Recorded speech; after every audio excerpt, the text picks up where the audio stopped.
నమస్తే అండి. ఇప్పుడు విశాఖపట్నంకి రైల్వే జోన్ వచ్చిందని సంతోషించాలా? రాపోతే వాల్టర్ డివిజన్ నుంచి కేకే లైన్‌ని సెపరేట్ చేసి విశాఖపట్నం డివిజన్ ఒకటి క్రియేట్ చేశారని బాధపడాలో అర్థం కాని పరిస్థితి. ఇదివరకు పీయూష్ గోయల్ గారు రైల్వే మంత్రిగా ఉన్నప్పుడు 2019లోనే గుంతకల్, గుంటూరు, విజయవాడ కలిపి డివిజన్స్ కలిపి ఒక జోన్‌గా ఇస్తామంటే అప్పుడు ఉద్యమకారులందరూ ఉద్యమం చేసి ఇది కరెక్ట్ కాదు, మనకి విశాఖపట్నం అంటే వాల్టర్ డివిజన్ కూడా కలిపిందే కావాలని చెప్పేసి పెద్ద ఉద్యమాలు చేశారు చాలామంది. అటు కమ్యూనిస్టులు కానీ, వీళ్ళు కానీ, అధికారంలో ఉన్నవాళ్ళు, ఆపోజిషన్లో ఉన్నవాళ్ళు అందరూ చేశారు. కానీ పరిస్థితి ఏంటంటే ఇప్పుడు రైల్వే జోన్ వచ్చింది. ఇప్పుడు అశ్విని కుమార్ గారు వచ్చి ఈ రైల్వే జోన్ ఇచ్చేసామని చెప్పేసి చెప్పారు. 1వ తారీఖు జూన్ నుంచి వస్తుందంటే అందరూ సంతోషించాం. కానీ విషయం ఏంటంటే కేకే లైన్ మంది కాదు, కేకే లైన్ రాయగడ కలుపుతామని. కేకే లైన్ అనేది దాని చరిత్ర చూస్తే 1960లో విశాఖపట్నం కిరండోల్ లైన్, కొత్త వలస కిరండోల్ లైన్ అంటారు. కేకే లైన్ అనేది స్టార్ట్ చేశారు. స్టార్ట్ చేసి 67 నుంచి అది ఆపరేషన్లో ఉంది. దాదాపు 60 సంవత్సరాలు అయింది. 60 సంవత్సరాల నుంచి విశాఖపట్నం ఎక్స్పోర్ట్స్లో విశాఖపట్నం పోర్ట్ నెంబర్ 1గా ఉండడానికి ప్రధాన కారణం ఏంటంటే ఈ కేకే లైన్. ఇప్పుడు కేకే లైన్ తాలూకా గోల, నాయిస్, ట్రాఫిక్ అంతా మనకి, డబ్బులు మాత్రం ఒరిస్సా స్టేట్కి ఇస్తామంటే ఎలా కుదురుతుంది? మన రాష్ట్ర విభజన సమయంలో అప్పుడు కాంగ్రెస్ పార్టీ అన్యాయం చేసిందని గోలెట్టి ఇప్పుడు కూటమి నాయకులు కూడా ఆలోచించాల్సింది ఏంటంటే అటువంటి తరహా అన్యాయమే జరుగుతుంది. ఇప్పుడు అంత పెద్దది కాకపోయినా కొద్దిగా చిన్నది. అప్పుడు హైదరాబాద్ డబ్బులు వచ్చి ఆదాయం వచ్చి హైదరాబాద్ నగరాన్ని క్యాపిటల్ ఏమో తెలంగాణకి ఇచ్చేసి మనకేమో మొండి చూపించారు. ఇప్పుడేమో ఆదాయం వచ్చి కేకే లైన్ ఏమో అటు రాయగడకు డైవర్ట్ చేసి డివిజన్ చేసి మనం అడుగుతున్నది ఏంటి? ముందు నుంచి వాల్టర్ డివిజన్తో సహా కావాలంటే వాల్టర్ పేరు తీసేసి విశాఖపట్నం డివిజన్ అని పెట్టి కేకే లైన్ తీసేయడం అనేది కరెక్ట్ కాదు. కాబట్టి ఈ విషయం రాజకీయ నాయకులు మరొకసారి ఆలోచించాలి, ఒత్తిడి తీసుకురావాలి. 1 జూన్ నుంచి వస్తుంది, చాలా సంతోషం. మనకు జోన్ వచ్చింది, సంతోషమే.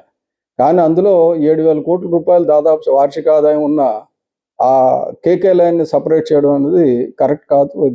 ఇది ఉత్తరాంధ్ర సెంటిమెంట్ అది. ఎందుకంటే ఎప్పటి నుంచో మన అభివృద్ధి దాంతో ముడిపడి ఉంది. ఇదివరకు జపాన్కి ఐరన్ ఓర్ ఎక్స్పోర్ట్ చేసేటప్పుడు ఆ లైన్ వేసేటప్పుడు చాలా ఇబ్బందులు పడ్డాం. మన భూమి ఇచ్చాము, మన తాలూకా డబ్బులు ఖర్చు పెట్టాము. అప్పుడు జపాన్ ఎయిడ్ ఇచ్చారు కొంత. అయితే ఇప్పుడు మనం ఎలాగైతే విశాఖ ఉక్కు కూడా గన్నులు తేవడానికి మన వాళ్ళందరూ నిర్లిప్తత వల్ల గన్నులు రాకుండా పోయినాయి. ఇప్పటి వరకు గన్నులు రాకుండా పోవడానికి ప్రధాన కారణం ఏంటంటే కేవలం రాజకీయ నాయకుల నిర్లక్ష్యం. ప్రైవేట్ దాంట్లో స్టీల్ ప్లాంట్ పెడదామని కానీ మొత్తం అందరూ వెళ్ళిపోయి బ్రహ్మాండంగా బాధ్యాలు కొడుతున్నారు. మన గవర్నమెంట్ దానికి ఈ రోజు కూడా ఒక సొంత గనులు సంపాదించుకోలేకపోతున్నాం. అలాగే విశాఖపట్నం డివిజన్, వాల్టర్ డివిజన్ని ఇలాగ సపరేట్ చేసి 2 ముక్కలు చేసి ఆదాయం వచ్చేదాన్ని అటు ఇవ్వడానికి తీవ్రంగా వ్యతిరేకిస్తున్నాను నేను. అలాగే మేధావులందరూ కూడా కొద్దిగా ఆలోచించాలి. ఆ 7,000 కోట్లలో కనీసం ఒక 5,000 కోట్లు మనకు వచ్చి 2,000 కోట్ల వాళ్ళ ఖర్చులకు పోయినా పర్వాలేదు, కానీ ఆదాయం అక్కడ, వ్యయం ఎక్కడ అంటే కుదరదు. ఇదేదో పంపకంలో ఆవు తలభాగం ఆంధ్రాకి ఇస్తాం, పొదుగు భాగం పాలిచ్చి భాగం ఏమో ఒరిస్సాకి ఇస్తాం అన్నట్టు ఉంది నాయకుల సర్దుబాటు. కొద్దిగా ఆలోచిస్తారని, మేధావులందరూ ఆలోచిస్తారని విజ్ఞప్తి చేస్తున్నాను. ఇప్పుడు విశాఖపట్నంకి రైల్వే జోన్ వచ్చిందని సంతోషించాలా? రాకపోతే వాల్టర్ డివిజన్ నుంచి కేకే లైన్ని సెపరేట్ చేసి విశాఖపట్నం డివిజన్ ఒకటి క్రియేట్ చేశారని బాధపడాలో అర్థం కాని పరిస్థితి. ఇదివరకు పీయూష్ గోయల్ గారు రైల్వే మంత్రిగా ఉన్నప్పుడు 2019లోనే గుంతకల్, గుంటూరు, విజయవాడ కలిపి డివిజన్స్ కలిపి ఒక జోన్గా ఇస్తామంటే అప్పుడు ఉద్యమకారులందరూ ఉద్యమం చేసి ఇది కరెక్ట్ కాదు, మనకి విశాఖపట్నం అంటే వాల్టర్ డివిజన్ కూడా కలిపిందే కావాలని చెప్పేసి పెద్ద ఉద్యమాలు చేశారు చాలామంది. అటు కమ్యూనిస్టులు కానీ, వీళ్ళు కానీ, అధికారంలో ఉన్నవాళ్ళు, ఆపోజిషన్లో ఉన్నవాళ్ళు అందరూ చేశారు. కానీ పరిస్థితి ఏంటంటే ఇప్పుడు రైల్వే జోన్ వచ్చింది. ఇప్పుడు అశ్విని కుమార్ గారు వచ్చి ఈ రైల్వే జోన్ ఇచ్చేసామని చెప్పేసి చెప్పారు. 1వ తారీఖు జూన్ నుంచి వస్తుందంటే అందరూ సంతోషించాం. కానీ విషయం ఏంటంటే కేకే లైన్ మంది కాదు, కేకే లైన్ రాయగడ కలుపుతామని. కేకే లైన్ అనేది దాని చరిత్ర చూస్తే 1960లో విశాఖపట్నం కిరండోల్ లైన్, కొత్త వలస కిరండోల్ లైన్ అంటారు. కేకే లైన్ అనేది స్టార్ట్ చేశారు. స్టార్ట్ చేసి 67 నుంచి అది ఆపరేషన్లో ఉంది. దాదాపు 60 సంవత్సరాలు అయింది. 60 సంవత్సరాల నుంచి విశాఖపట్నం ఎక్స్పోర్ట్స్లో విశాఖపట్నం పోర్ట్ నెంబర్ 1గా ఉండడానికి ప్రధాన కారణం ఏంటంటే ఈ కేకే లైన్.